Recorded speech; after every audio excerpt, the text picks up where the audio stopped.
Yo, yo, yo, what is up, everybody? Welcome to another episode of the WrestleSense Podcast here on the Blaze Radio Network. Got a good bit of people already piling in. Let's check out the chat right off the bat. We got Monstar. What's up? Monstar's in the building. Wally, good to see you. Wally, as always. Miles Stanley Ward is in the house. Bogus Gaming is here. Good to see you. PF Dub, thank you, Tito, Juniper, Nightblood, all the members in the chat as well. Throw up those emojis, if you will. There is Crushing Kelly, good to see you, great to see you. Azrael, good to see you. Welcome in, everybody. Chaos Reaper, Atticus Black, good to see you. We're going to talk some wrestling for a little bit, but more of a chill little episode. So speaking of chill, let's bring on CJ. What is going on, all you cool cats and kittens? James Money's in the house too, man. Everybody's here just for you, CJ. Let's do it up, brother. I mean, lots going on, huh? Yeah, we Hell can in a get Cell action, and just like last week, we had to get right into it. So let's get right into it. Bring Ray on as well. What's happening, man? Hola, boys. Hola. We got Jamar and Joker. Everyone's starting to pile in. Crimson Ninja. Great to see you guys. Let's might as well bring in Doc as well. What's happening? From the side. Somebody's bringing in the groceries, so we got from the side. Four on the board. So might as well get right. Can't talk. Fuck it. Might as well get right to the same. Yeah. It's a lot of this. We'll talk. A lot of wrestling stuff that's continuing. That's big news. So let's get right into it. Never.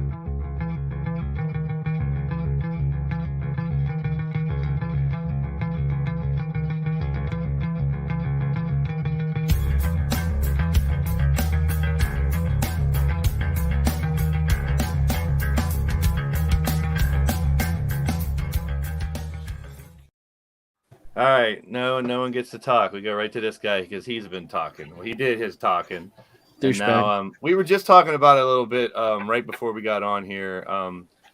Latest I've heard is Hollywood Max Friedman. He wants to go to the movies. Now we got his merchandise and stuff pulled and everything. I know Ray got a lot of opinion on this. Why don't you start us off, Ray, and give us the latest take on MJF? This week on Conan's podcast, which I don't generally listen to Conan's podcast, but I saw someone on my Twitter feed sent me a post about it, as we know, I've been quite outspoken about the MJF situation. So one of my Twitter followers sent me a link, so I went in and listened to it, and Conan shed some light on his actual contract. Conan was working with MLW behind the scenes, which, if you don't know, MJF was contracted to MLW whenever AEW started and got out of his contract to sign with AEW. So MJF was signed to a lower tier contract as he was an unknown entity. He was signed for $70,000 a year. We all know that as soon as MJF hit TV, he was a pretty big hit. 40 to 70 is what I was hearing was their base when they started them out. Yes. Tier 0 is just appearances. Tier 1 is it's like 48,000 a year. Mm-hmm. Tier 2 is like 72-ish from what I've heard. Has there been other companies that do this kind of tiered? No. It seems like something that people should have been doing. Does it make sense to you guys? It makes absolute sense. Yeah, it does. I think NXT, it's just one straight, like I think between 50 and 60 a year.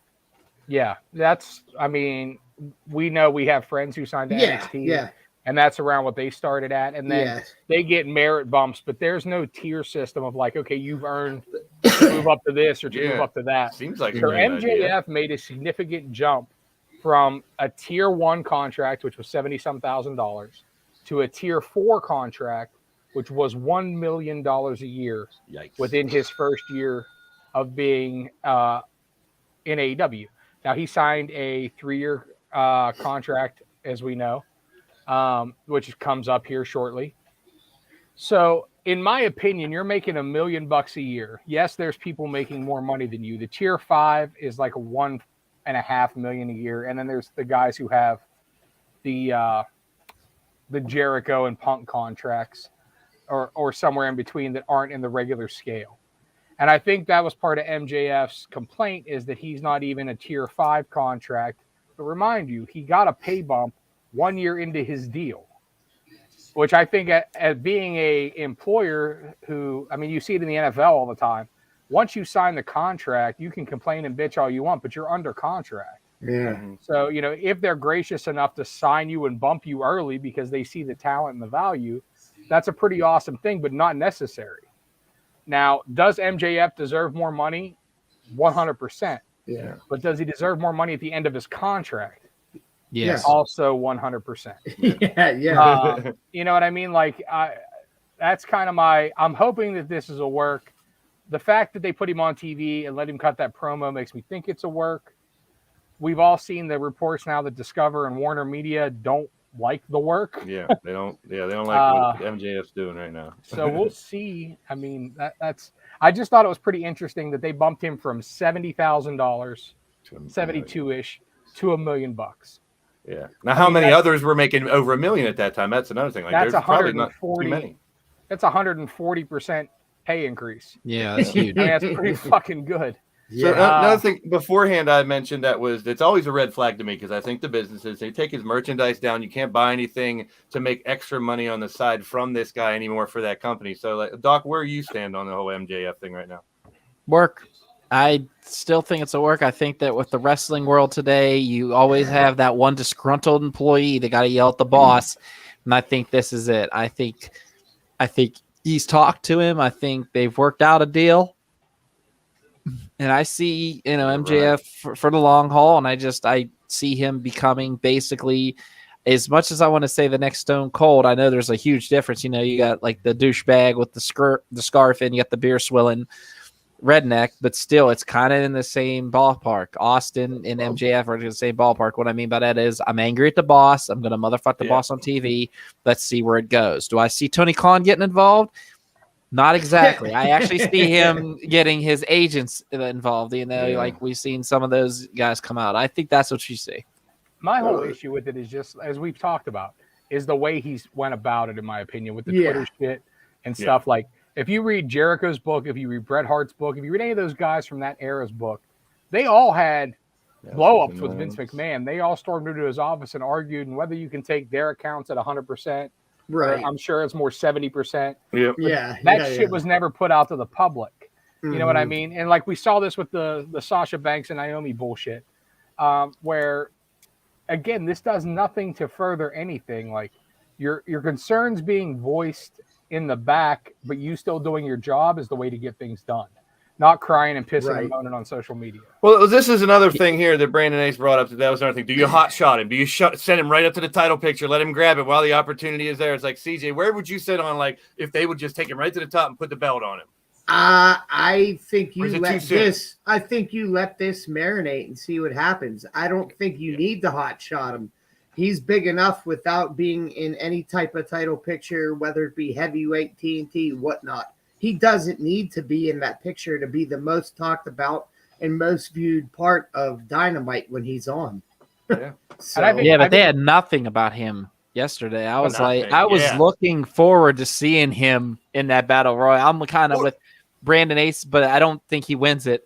I think you put him in the battle royal, but somehow, some way, in a Tony Khan kind of way, you have him screwed. You have him thrown out of the battle royal, so he doesn't even get a smell of Jon Moxley in that main event that night. Right. Here's the problem with that, though, is if you hot shot him to the top, or you use this as your advantage with Punk getting hurt, and then he's still pissing and moaning on social media or complaining and whining and all that, then your representative as your world champion or in your world championship match is motherfucking the company. Right. Yeah, that's not. I didn't say he'd win, though, Ray. You didn't hear me. I said, So, saying, at any point in that, and then do we really think what made?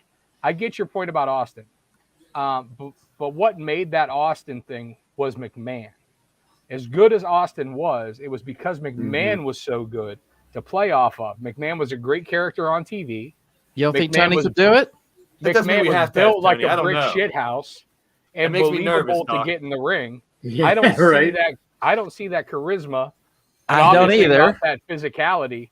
I enjoy not seeing Tony Khan on TV. What if he is very awkward? Would you guys be against like a GM or a representative of Tony going up against as a character? Perfect. That I could turn Regal or something.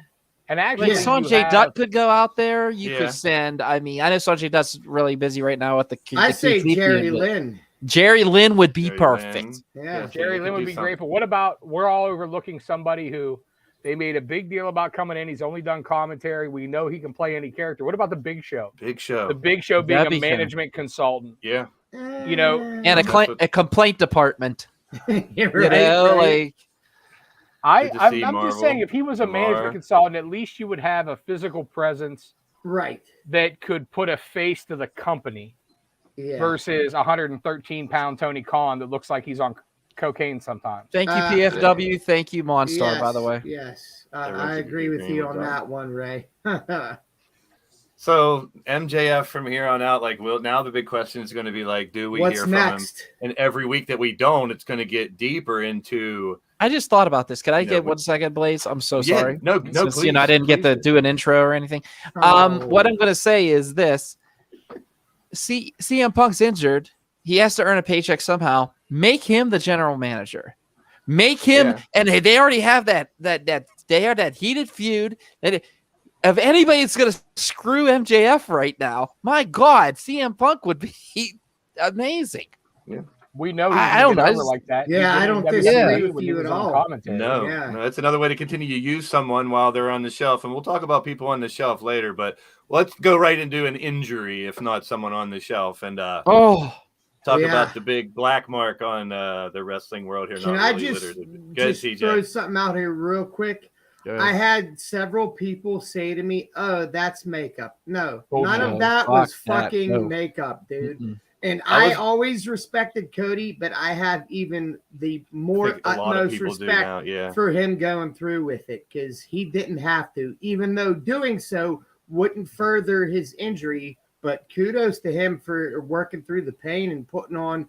I said, to me, it's a match of the year candidate. I had some people agree, some people disagree. I was watching actually 2 watch-alongs at the same time because I'm that guy. So I wanted to see people's reactions on what was happening, and there was so much wincing, like ooh, and that's what they went for and over in that match. Like ooh. The perfect thing was him waiting until that last minute to take the coat off. Ooh, yeah. Yeah, it was so dramatic, CJ. That's what I'm saying. Like, it drew towards it the whole time. you got to give him absolute and total props too, because I mean, he worked through pain without question. Yeah. And while he did protect himself a little bit, for the bigger spots, he went. Yeah, for the bigger spots, he went for it. Argue this point. It's not my point, but this was thrown out there in some shows. Argue this point. They made him do it. It wasn't his choice. No, it was 100% his choice. Because I heard some people saying that, and I'm like, no, this is a Cody thing. They said all over it. There was shame on them for letting him fight. There was rumors that he had the choice, and Vince was going to pull an option. He was going to pull an audible, is what they say. And Cody said, no, I said I was going to do this. I'm going to do this. And the fact that every bump he took, my God, that everybody in that crowd was even saying, ooh, I mean, my God. But give it up for Seth Rollins, too, for really keeping this guy safe, man, and keeping him legit in. Seth Rollins' ring attire. Yeah, right? I mean, the mind games on top of it. I think I got partial of it here. There you can see the ass end something's up with you. You're cutting in and out. I don't know what's going on. Can you hear me now? Yeah, you're there. It's real slow. All right, so let's talk about this. Last week we talked.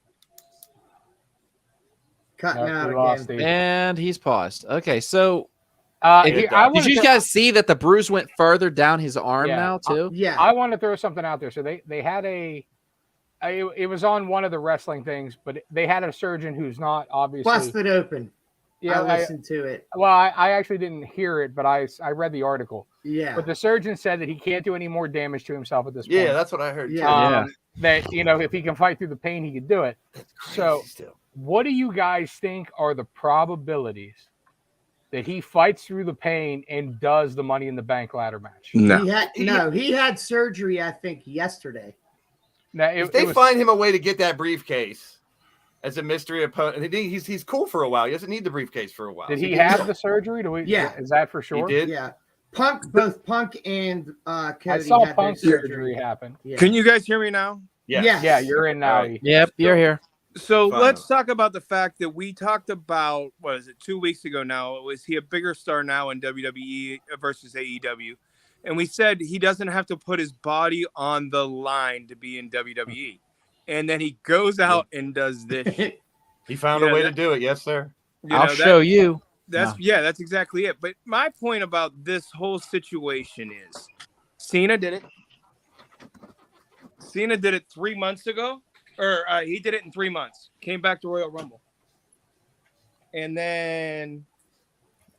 Here, hold on. Go ahead. I got to go do something. I'll be right back. It was kind of, to me, it was like... Can't you do the quickie later? The world... It's only going to be a minute anyway. The world of wrestling news went from MJF had everybody by the balls, and then all of a sudden Cody Rhodes is like, here, hold my beer. Watch this. Yeah, right. And they say, I think, that it is typically a 6-month recovery, but who's to say that 3-4 months? That's why I thought about if he held off for a few weeks and won that briefcase, his recovery time would be like Royal Rumble. Yep, he could hold it. Thing back. I mean, what if Cody took off till Mania and then pulled a Seth Rollins in the main event? Yeah, and cashed in the Money in the Bank is the first time you saw him back.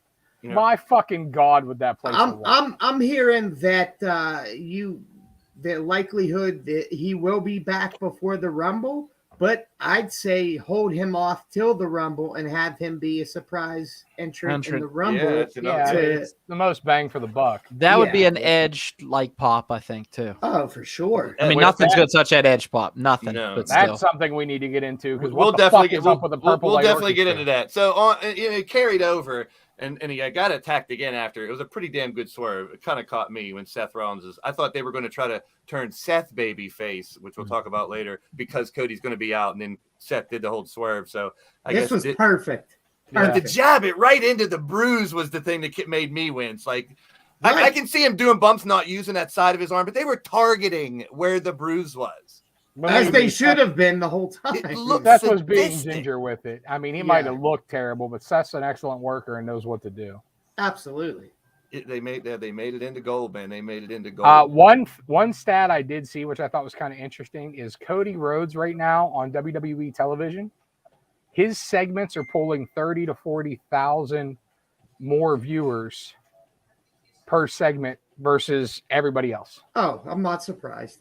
So we were getting those till 10 o'clock is Cody time. At 8 minutes till Cody time, 7 minutes. And this week we didn't get that. It was until he opened the show. Yeah. It was the Purple Light Orchestra. It was the countdown to them. This threw me for a big fucking loop. And there's a couple different stories going around about why right now too. So the bottom line is they were announcing a new member. And one of the people who we expected before was the new member, but then they turned on Edge. They need a baby face now. There's rumors of they need the baby face for that Cody's going to be out, so that's where he's going to go. But also now reports are coming out that he was not happy on the direction they were going to take that group. Edge wasn't.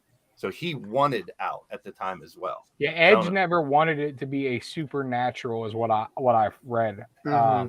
He never wanted that supernatural kick to it. He just wanted it to be essentially what his promos were about. I was going to say, when you guys notice we had a new person in the chat there, Josh, big shout out to Josh. Yeah, Kavod, an amazing worker in our Pittsburgh indie scene. Yep, 2PW, RWA.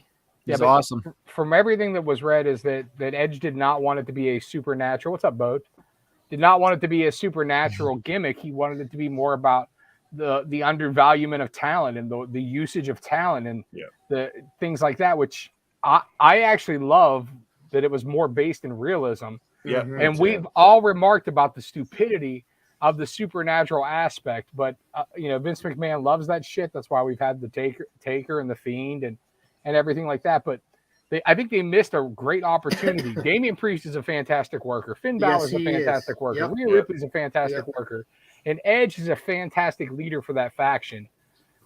If they just let him be him. Let him cut the promos without any. Yes, please. I think that leads into if his next picture is right. Let him be him. Let's not let this be him, please. That's ridiculous. Please, can we end this spot, please? The broken chair across the mouth. I liked it. The outline of his face is fantastic, though. Yeah, it looks like something that would be on a pirate ship from one of fucking Johnny Depp's movies. It's a picture I had to capture. I mean, it's like Amber Heard's turd. It's bad. So my biggest issue with it, in all, is time. Does them turning on Edge, is that an eventual thing for the stable? Yes.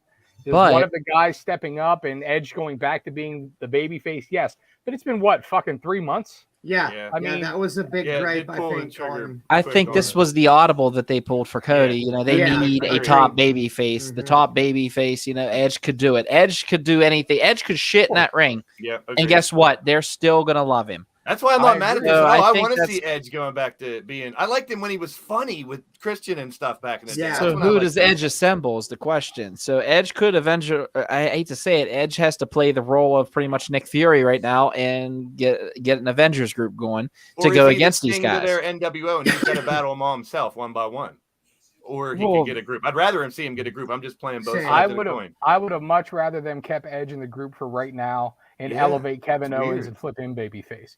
We know Owens can do the, stone coldish baby face. He's good at whatever you need him to do. He's stuck in a mid-card feud, which is entertaining as shit. I'm not saying it's not I'm enjoying it too much. Yeah. But you need a top baby face. Kevin Owens can be called upon to do that. And I would have loved to have seen this Edge thing play out at least through SummerSlam and then flip him. Do we see Elias? Do we see Elias? I sure as hell hope that they filmed a promo before he shaved and cut his hair so we could have an Elias Ezekiel promo.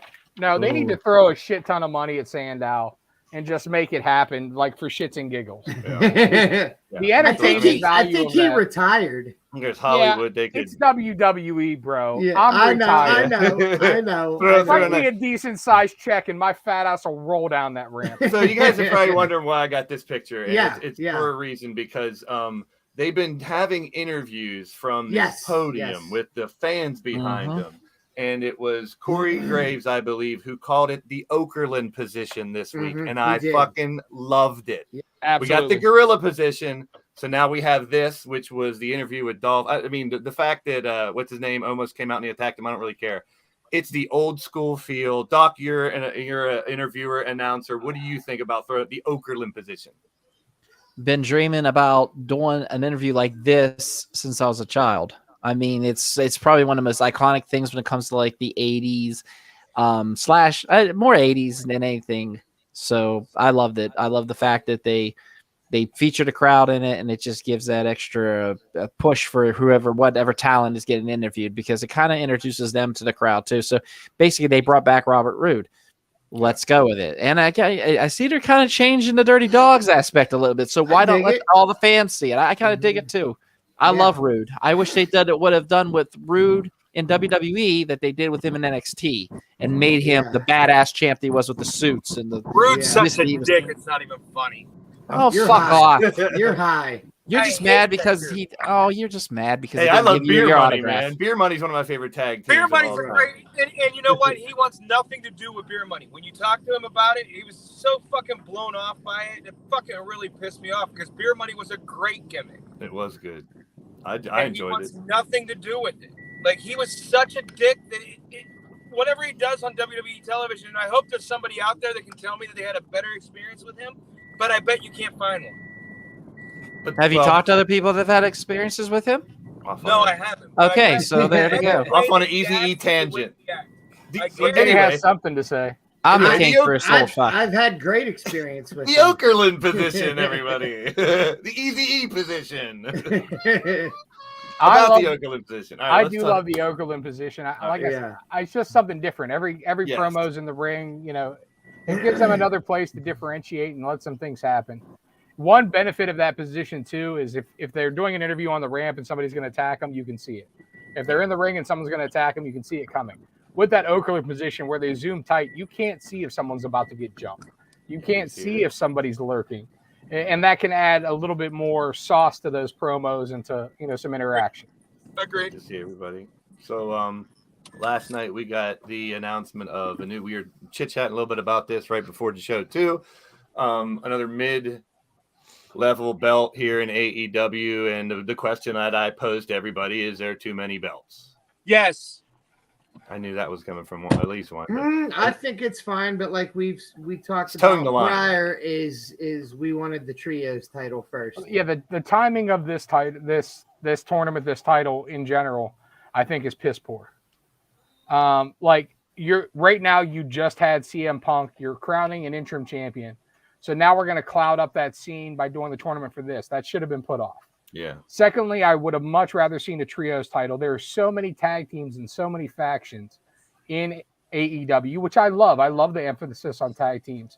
But like right now, you have so many groups that could be going for trios titles and making that a secondary title, since that division is so strong, that I would have much rather seen that. Like Powerhouse Hobbs, Hook, and Ricky Starks, you know, as a trio. Obviously, you have Jungle Express, who are about to lose the tag team titles. Yeah. They have a trio with Christian.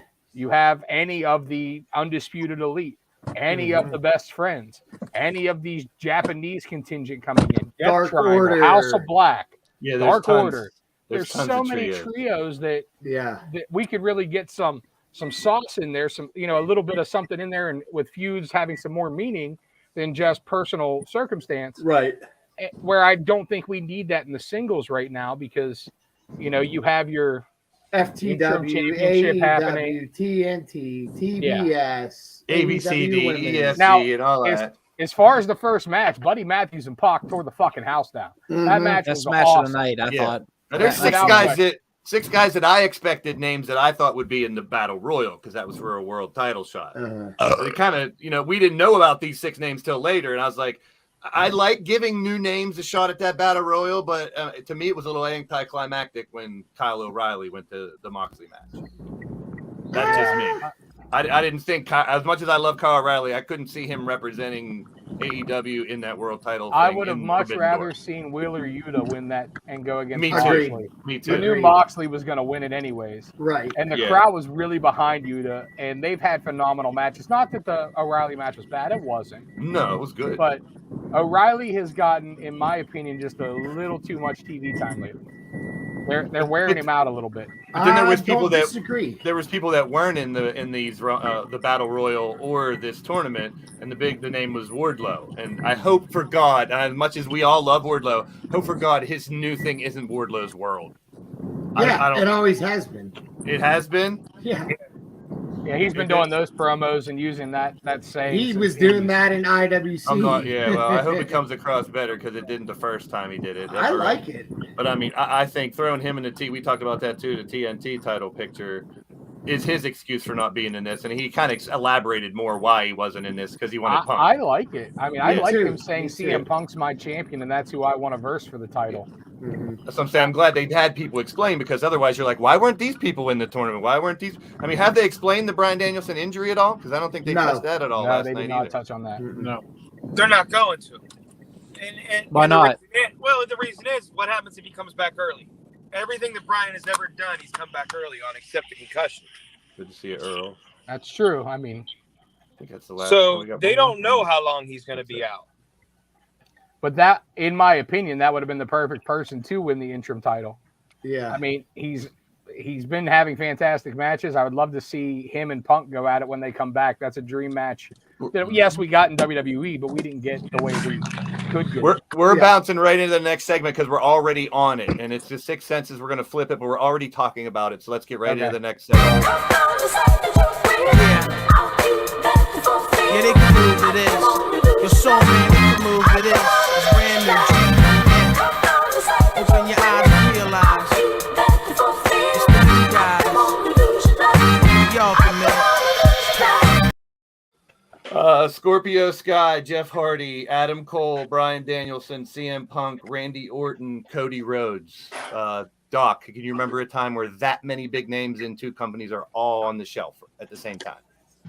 No, never. They're all, so I mean, it's pretty crazy. It's all happened within like a week too. I mean, and I think of football, next man up mentality. When one of the guys get hurt, your second stringers, your third stringers, baby, ready to come up. It's their time to shine. I mean, what you guys think on all these injuries at once, man? Well, in my opinion, it's a problem for WWE, but not for AEW. Agree. I feel like AEW has depth in the upper mid card that they can move some people up. Whereas I feel like WWE is so reliant on those top 2 to 3 guys that when one of them goes down, it's a problem. I mean, we're seeing a huge hole on SmackDown right now because Roman wanted some time off. And now we're seeing a huge hole on because, like you said, who's going to elevate to that number one babyface on Raw? Because Lashley, let's be honest, is not charismatic enough to be the number one babyface. Lashley's going to a tag team anyways. They're going to flip Edge, which that's fine, but I mean, they have AJ, but they've misused AJ for the last 9 months. Riddle is my only answer. Yeah, but Riddle is basically on SmackDown. I love right Riddle. Riddle is basically but he's going after. Right but he's going after Roman. The way it's more, he more has focus on Roman than he does the tag titles. I mean, look, every partner that he gets, they're taking out. They took out Nakamura just now. Yeah, but who mentioned it earlier? You got to look at WWE as 2 brands. Yeah. I mean, I get that they basically, SmackDown, right? They each have their, or at least supposed to have their own roster. Not anymore, though. I heard they mixed them again. Cody's out. As of last week, they're split. But as much as as much as I agree with, Cody's huge and so is Randy, both for them. Someone also mentioned it earlier. I mean, with Forbidden Door coming open, Adam Cole, Brian Danielson, CM Punk. I mean, we probably get Adam Cole, but Brian Danielson, CM Punk not being in that's a nice dent out of what we would expect for Forbidden Door, in my opinion. Agreed. Big names. It hurts it. As much as I hate to say it, because I'm looking forward to it, because these guys are finally getting shine. Let's talk about Will Ospreay. I mean, he made his debut. We talked a little bit about it before. He made his debut with the Aussie Boys or whatever the other team is. He has the rest of the United Empire and because of that tag team attack from last week. So there's a little bit of continuity, and they're starting to build a couple of the matches for Forbidden Door. I'm excited about it. I want to see the people like Ospreay and Sabre Jr. and Okada get some shine over here. I don't know. It's just something there's not enough buzz for it now. I think it has fizzled a little bit, unfortunately. But well, Paige challenged Okada or Jay White, whoever the champion is, by Forbidden Door. So hopefully we get Okada. Not that I have anything against Jay White, but I think Hangman versus Okada is a lot more interesting than Hangman. I think that's going to end up turning into a 3-way with Adam Cole in there too. It would make sense a tag with Jay White and Cole versus the other two. Tag could be a tag with all 4. They were saying possibly too. Which I know you're going to try to do some tags and stuff, but like I said earlier before the show, I thought if you're going to get Will Ospreay into this, he's one that you could put up in a big, huge singles match and show him off. And it looks like he might be in a triple threat. I mean, he still could be in the running for the interim world title. They haven't announced who the match at Dominion is going to be. It was Goto and Tanahashi. And Tanahashi. It's Tanahashi. So yeah. So it's going to be Tanahashi. Him and Moxley already got history. So Moxley and Tanahashi looks like it's going to be that one. The Hangman is called out Okada. Yeah. So it's like there are some stuff brewing. But like I said, at Dominion, you have Okada versus Jay White for the world title. And there's that's little prior bit of to Forbidden Door. Taken off. And I mean, the Forbidden Door, I mean, we might as well. I mean, I knew the injury thing I just wanted to bring up. But the reason I wanted to is because of the Forbidden Door, and that leads us right into the final segment. We'll be right back.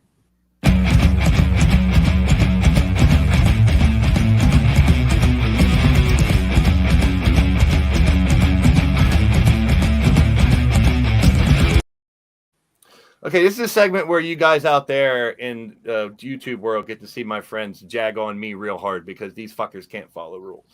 Once again. Hey, I did. I don't even post now. I just do it live. No, you didn't. I do it live. Fuck it. So I said, let's do it. No. Well, Monstar already picked whatever you were going to pick there, Doc. My question was, I don't think here's how I should have positioned it. You are the head booker of a company right now, today, in the world of pro wrestling, but you have open roster any company to book 2 matches. So this is your 2 cents. I want you to think outside the box, but not too far outside the box for people who aren't fighting. And that includes everyone we just talked about in the last segment that's hurt, which sucks, but it's right now. You just got the job. You could go through mine real quick. Okay, so I'm going to go to CJ first. So I wanted everyone to pick their – so the chat, same thing with you guys. And Monstar's already starting his bullshit. F the rules, he says. Yeah, he's an Easy E fan. Yeah. So I wanted to know, we did dream matches last time in the history, and I picked Sting Undertaker. We picked all kinds in the history. Today, this is current day Forbidden Door, and it's not just New Japan and AEW. It's WWE. It's Impact, NWA, whatever you want. CJ. Your singles match, MJF and Matt Cardona. Tell me a little bit about why you want to see those 2 fight. Because of how they've reinvented themselves, especially for Cardona, and how outspoken they are. And it's done nothing but help them elevate their careers, in my opinion. So that was my main reasoning behind that one. I just think it's 2 guys that are very similar, and I think they'd work very well together. Now, the second one I'm going to get more specific on because I love the matchup. Dante Martin versus Rey Mysterio. I want to know how you'd book the finish to that. Actually, I think that I would book Dante over because Rey doesn't need it. True. And I think Rey's at a spot in his career that he would have no problem elevating a younger talent that has a very similar style to his. So I think that's a win-win. I think both of those are a win-win for everybody. Yeah, definitely. That's a good one. So, and that's kind of, I wanted booking like right now. So what mine was, I wanted the Briscoes versus the Usos. That's 2 tag teams, I think. And I want the matches that you think would never happen. Like there's a lot of reasons for that to never happen, but I'd like to see the Briscoes and the Usos. And my other one was Wardlow versus, well, it would sound better if it was Wardlow versus Walter, but Wardlow versus Gunther. Because I just want to see destruction coming from 2 different directions. I like that. I like that a lot. That wasn't a bad match. I got to give you that was pretty good. So those would be the 2 that I would want to see. I didn't want to go too crazy or too big. Right, right. So Doc had brought one up, which I'd love to see. Even though we can't do current day John Cena. It was the John Cena versus Max Caster. That would be amazing. I'm sorry, you get 2. Yes. 2. We want the Thugonomics now, so we get a rap. But he would bring it back. I mean, we've seen Cena bring back the Thugonomics. Yeah, I would love it. It'd be awesome. And in I have 4 matches, believe it or not. I have 2 men's and 2 women's. So okay, it's our 2 cents, but go ahead. You got 2 of each, so you kept the 2 going. So let us know what the other ones are. I love that one, by the way. Yeah. MJF versus The Miz. Everybody wants to see it. Everybody wants to see it, dying to see it. And I honestly was thinking about this last night. What if they started a little bit of a mic battle, and next thing you know, MJF just looks over and just starts laying into Maurice. I mean, he goes for the throat. True. And especially that dress Maurice was wearing. Well, A lot of testicle talk on Monday. Yes. A lot of testicle talk. Also, when it comes to women, I want to see Becky Lynch and Thunder Rosa. I think that would be a hellacious of a matchup. I like that. I do. And then last but not least, as I like to say, Battle of the Bitches. Charlotte Flair taking on DMD. Britt Baker. I think those two that'd be another like fun Mike Fest because I think those two would just rip each other apart. Now, how do you book the finish of that one, Doc? Honestly, just total mayhem. I would literally get their significant others involved. Of course, congratulations to Charlotte and Andrade getting married. I think was it last weekend. Yeah. And also, I would have Andrade and Cole going in the back. Like mine's better than yours. Yours is but who's over? Or you who's over? Charlotte. I put Charlotte over. And just for the simple fact that she's amazing, but I agree. Yeah, I think Charlotte goes over with shenanigans, of course. But then again, I'd have both of them pulling shenanigans on each other. I would just have so much more fun in the matchup. And then my son picked 2-2, but I'll wait. So let everybody else go, and then I'll read them off to you real quick. All right, so Easy E didn't follow directions very well. He picked Lita, who's not active right now, and the Usos. I mean, she did just wrestle 4 months ago. Yeah. But, you know, well, he also picked Moose versus Dominic Dravikovich, whoever the fuck that is. T-Bar Dijakovic. And if you know his last name, then you shouldn't be picking him, right? I knew exactly who he meant. I meant Dominic Mysterio. I think maybe he meant Dominic Mysterio. I mean, have you seen? I mean, go back to his NXT work wrestling Keith Lee. Dijakovic. Yeah, I think he should be Dijak right now and throw him with the Purple Light Orchestra. Go back to now I'm on the edge of society. Go back to him in the Worlds Collide matches. I mean, the man is an amazing athlete. He's top notch. Yeah, he's in a stupid ass gimmick that Vince poorly booked. Make action figures, but you know, let's face it, him and Moose would be a great fight for a heavyweight championship. And I know you guys think I'm up Moose's ass, but I love Moose. I like Moose. I love Moose. This is the best free agent there is. Right. Dijakovic I'm big on too if they would finally use him. I think that's a great match. You remember Sean O'Hare? You guys remember Sean O'Hare? Yeah. Yes. Guy who would kind of like that. Yeah. A little bit of Dijakovic. He's another person though in WWE booking purgatory that could be so much better used than he's being right now. And again, when they have a depth problem, they have the solutions. They have the talent. They just don't give a shit. What's your other one, E? Yeah. Well, you know, I went a match that I know I'm going to hate because I have the Young Bucks in it. But I want to see the Young Bucks and the Usos. I want to see the best on both companies go at it, and let's see what we got. I think that's a really good match. You're going to see a lot of super kicks from the Young Bucks and a lot of high spots from the Usos. Yeah.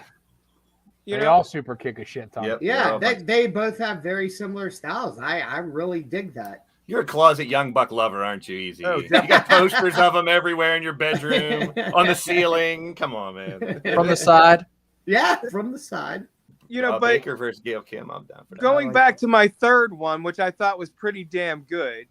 Going back to Alita versus Thunder Rosa, I think they are the exact same wrestler.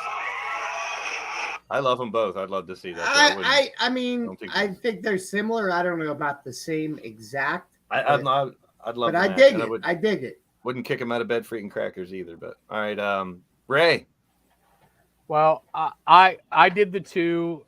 I followed the rules, but I did a singles match and a tag match, and my tag match is very similar to E's, only I'm swapping AEW tag teams.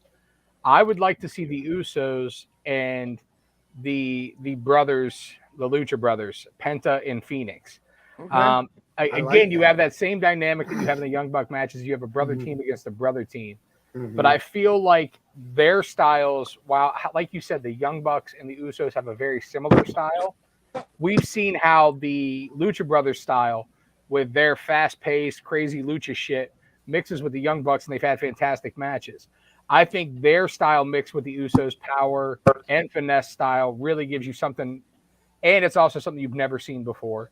Right. Yeah. And it's something that I just think automatically you're looking at a match of the year candidate.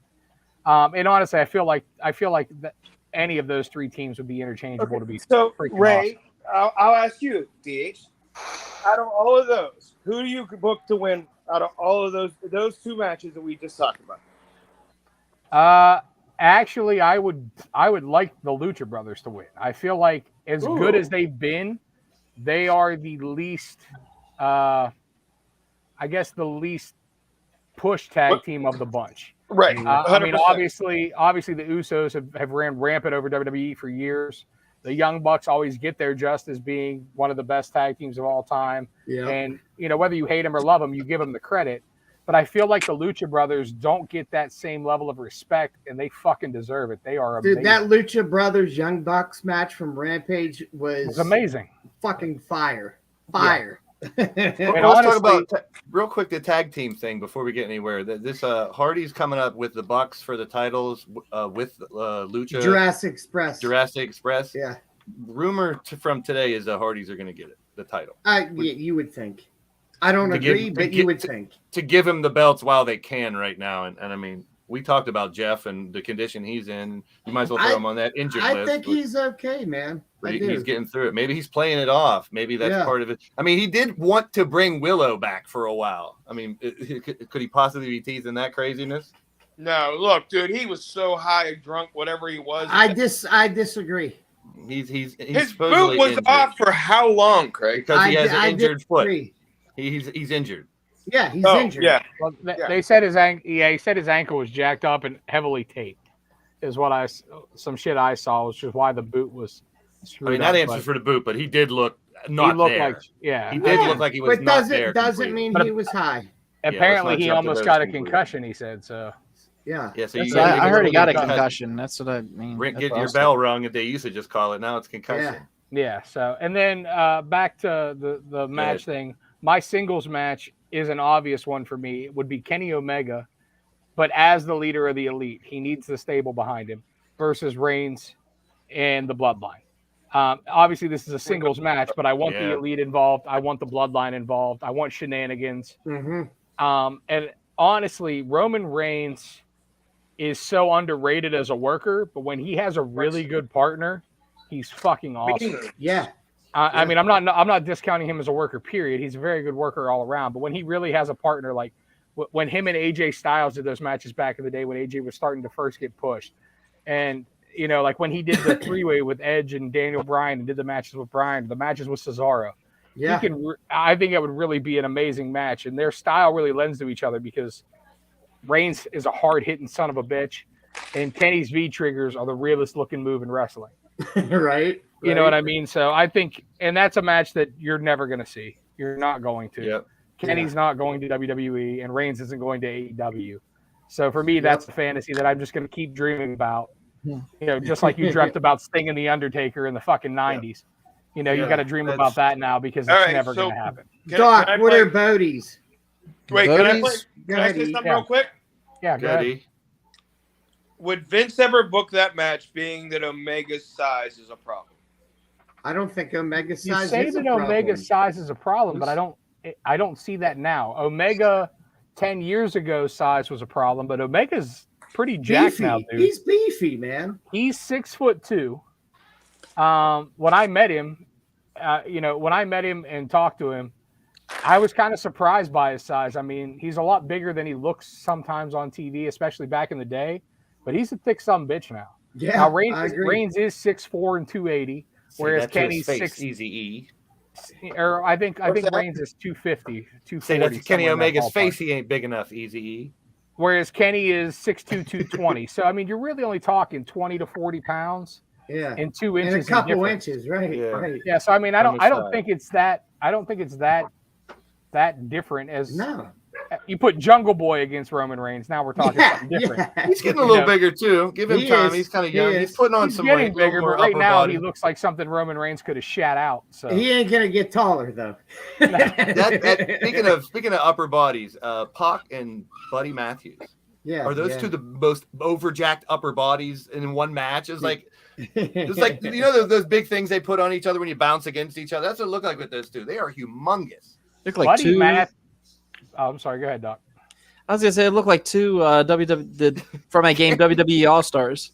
Yeah, Good figures point. or something. Swedish fish, huh? Yeah. I was just gonna say, Buddy Matthews looks like he's one straight Dan away from the Mr. Universe contest. Yeah. Like, well played, Cassie. Well played. Jacked. Oh, yeah.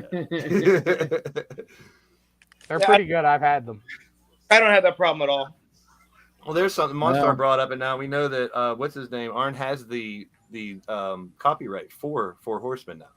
Oh, so he has the rights to the name now. So that recently happened. So I don't know if he's going to use it or not, but he has the rights. He should better use it to make some fucking money off of merch. But yeah, Doc, I like that question Monstar just posed. Yeah. Who would be the new Four Horsemen? Let's save that for next week, maybe. I can give you mine now, but go ahead. Thank you. I'll wait. Yeah, go ahead. Bodie's two matches were pretty okay, I thought. He picked Killer Cross versus Malachi Black. I like that. Yeah. And then, of course, we went with our favorite, Darby Allin versus Ricochet. I like both of those a lot. Yeah. That'd be all right. Yeah. So he was down for both of those, and I was like, wow. I was like, I thought when he said I picked two of my favorites, I thought he was going to pick Kofi and Darby, believe it or not. But actually, he went with Ricochet and Darby Allin. I was the like, sad part is, I'm okay with the other match. Yeah, I'm okay with both of them too. No, I'm okay with the Darby Allin. Yeah. Oh, speaking of matches, what do you guys think about? I mean, obviously we don't know the New Japan one, and we know the Pac one up top, but we got Paige and Miro and Penta and Malachi Black. Could this be where, like we were talking about, Malachi Black getting a push to a world title possibility when Ray was mentioning it last week? I say you give it to one of the New Japan guys to keep that Forbidden Door thing going. Yepper. Well, let me address something since you brought that up, and here's my take, and I want everybody else's take too. I think Tanahashi walks out of Forbidden Door as your AEW interim world champion. I agree. What better way to put over the other guy, which is a lot of pro wrestling is putting over the other guy. They have the opportunity now to let New Japan get the quote unquote world title win over them at this pay-per-view. You can't give them that rub. They have to. If you give they have to.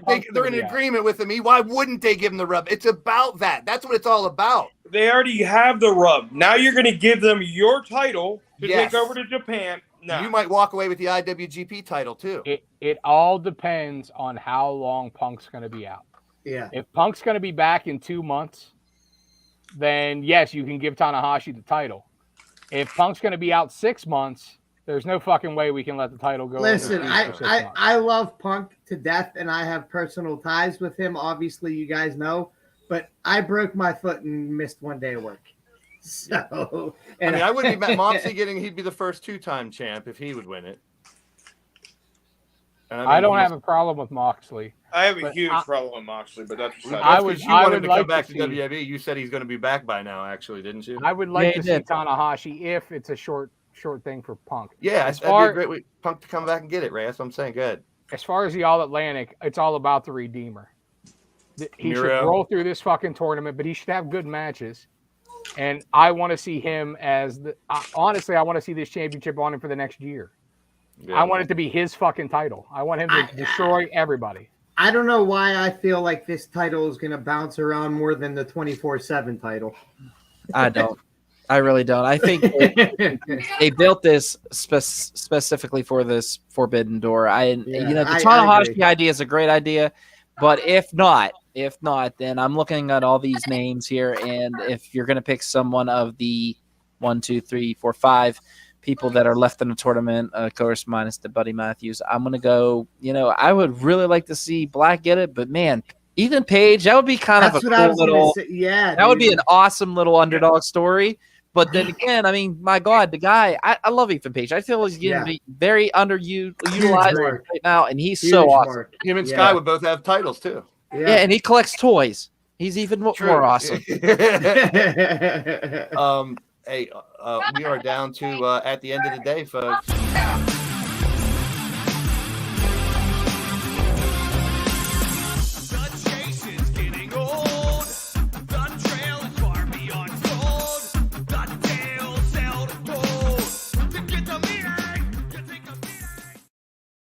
Just so I don't forget him and get shit for it, Doc, at the end of the day. At the end of the day, those lyrics beforehand, does it say, I want the DuckTales to smoke a bowl?